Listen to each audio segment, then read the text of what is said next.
Олар пышақпен келді. Мен енді о жерге ручка ұстап шықпайтын шығармын. Болмаса қағаз алып.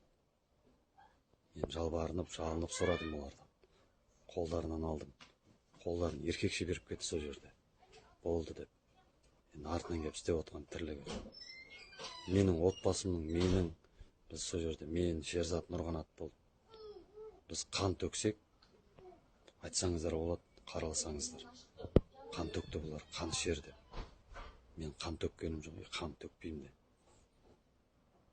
Неге десеңіздер, менің басымда болып жатқан жағдай, менің қарындасым, әйелім, анам қалай жылаған көрсеңіздер,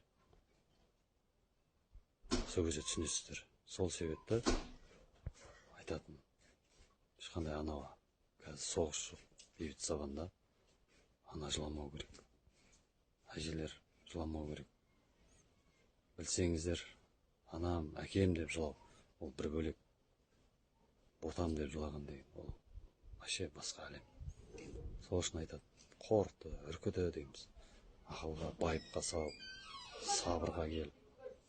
Мен қазақ болғаннан кейін, бірде-бір қазақтың қаны ақпасын деп.